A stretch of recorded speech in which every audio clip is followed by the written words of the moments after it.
भक्ति अभ्युदय के पूरे परिवार को हमारी तरफ से जय श्री राम, जय सीताराम तथा आप लोगों को दीपावली की हार्दिक शुभकामनाएं और बधाई। आप लोगों पर माँ लक्ष्मी और भगवान रामचंद्र जी का ऐसे ही कृपा बनी रहे। जैसा कि भक्ति अभ्युदय चैनल द्वारा आप लोगों के बीच में धार्मिक कथाएं और कहानियां सुनाई और बताई जाती है, ठीक ऐसी ही एक सच्ची घटना के साथ आज आप लोगों के बीच में मैं फिर से उपस्थित हुआ हूं। यह घटना चित्रकूट की है, तो आप लोगों का ज़्यादा समय ना लेते हुए हम कथा को आगे बढ़ाते हैं। चित्रकूट की वो गलियां जहां हर मोड़ पे आपको एक छोटा मोटा मंदिर मिल जाएगा, शायद यही चित्रकूट की खूबसूरती का राज है। हर पल उस छोटे बड़े मंदिर से आती घंटियों की आवाज़ें मन को कितना सुकून देती है। चित्रकूट की इन्हीं गलियों में एक राम जानकी मंदिर है, जिसकी देखरेख मंदिर के पुजारी पंडित राम नारायण मिश्र के हाथों थी। मिश्र जी भी अपनी पूरी जिंदगी इस राम जानकी मंदिर को समर्पित कर चुके थे। संपत्ति के नाम पर उनके पास एक छोटा सा 2 कमरे का मकान और परिवार में उनकी पत्नी और विवाह योग्य बेटी कमला रहती थी।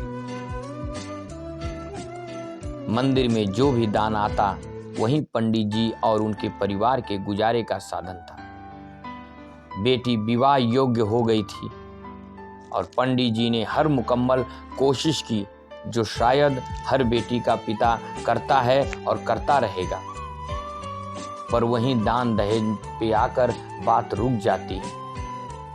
पंडित जी अब निराश हो चुके थे, सारे प्रयास करके हार चुके थे। एक दिन मंदिर में दोपहर के समय जब भीड़ न के बराबर होती है, उसी समय चुपचाप राम सीता की प्रतिमा के सामने आंखें बंद किए अपनी बेटी के भविष्य के बारे में सोचते हुए उनकी आंखों में आंसू बहे जा रहे थे।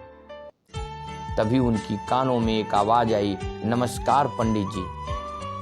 झटके में आंखें खोली तो देखा सामने एक बुजुर्ग दंपत्ति हाथ जोड़े खड़े थे। पंडित जी ने बैठने का आग्रह किया। पंडित जी ने गौर किया कि वो वृद्ध दंपत्ति देखने में किसी अच्छे घर के लगते थे। दोनों के चेहरे पर एक सुंदर सी आभा झलक रही थी। पंडित जी, आपसे एक जरूरी बात करनी है। वृद्ध पुरुष की आवाज सुनकर पंडित जी की तंत्रा टूटी। हाँ हाँ कहिए श्रीमान, पंडित जी ने कहा। उस वृद्ध आदमी ने कहा, पंडित जी, मेरा नाम विशंबर नाथ है। हम गुजरात से चित्रकूट दर्शन को आए हैं। हम निसंतान हैं। बहुत जगह मन्नतें मांगी, पर हमारे भाग्य में पुत्र पुत्री सुख तो जैसे लिखा ही नहीं था। बहुत सालों में हमने एक मन्नत मांगी हुई है, एक गरीब कन्या का विवाह कराना है, कन्यादान करना है हम दोनों को, तभी इस जीवन को कोई सार्थक पड़ाव मिलेगा। वृद्ध दंपत्ति की बातों को सुनकर पंडित जी मन ही मन इतना खुश हुए जा रहे थे जैसे स्वयं भगवान ने उनकी इच्छा पूरी करने किसी को भेज दिए हो। आप किसी कन्या को जानते हैं? पंडित जी, जो विवाह योग्य हो पर उसका विवाह न हो पा रहा हो। हम हर तरह से दान दहेज देंगे उसके लिए, और एक सुयोग्य वर भी है। यह बात वृद्ध महिला ने कहा। पंडित जी ने बिना एक पल गंवाए अपनी बेटी के बारे में सब विस्तार से बता दिया। वृद्ध दंपत्ति बहुत खुश हुए। बोले, आज से आपकी बेटी हमारी हुई। बस अब आपको चिंता करने की कोई जरूरत नहीं है। उसका विवाह हम करेंगे। पंडित जी की खुशी का ठिकाना न रहा। उनकी मनचाही इच्छा जैसे पूरी हो गई। विशंबर नाथ ने उन्हें एक विजिटिंग कार्ड दिया और बोला, चित्रकूट में ही ये लड़का है। ये उसके पिता के ऑफिस का पता है। आप जाइए। ये मेरे रिश्ते में मेरे साढ़ू लगते हैं। बस आप जाइए और मेरे बारे में कुछ न बताइएगा। मैं भी बीच में नहीं आना चाहता। आप जाइए, खुद से बात करिए। पंडित जी घबराए और बोले, मैं कैसे बात करूं? न जान न पहचान, कहीं उन्होंने मना कर दिया इस रिश्ते के लिए तो? वृद्ध दंपत्ति ने मुस्कुराते हुए हंसते हुए आश्वासन दिया कि आप जाइए तो सही, लड़के के पिता का स्वभाव बहुत अच्छा है, वो आपको मना नहीं करेंगे। इतना कहकर वृद्ध दंपत्ति ने उनको अपना मोबाइल नंबर दिया और चले गए। पंडित जी ने बिना समय गवाए लड़के के पिता के ऑफिस का रुख किया, मानो जैसे कोई चमत्कार सा हो गया। ऑफिस में लड़के के पिता से मिलने के बाद लड़के के पिता जी ने हाँ कर दी। तुरंत शादी की डेट फाइनल हो गई। पंडित जी जब उस दंपत्ति को फोन करते हुए तब शादी विवाह की जरूरत का दान दहेज उनके घर पहुंच जाता। सारी बुकिंग की हर तरह का सहयोग बस पंडित जी के फोन कॉल करते ही उन तक पहुंचने लगते। अंततः बड़ी धूमधाम से विवाह संपन्न हुआ।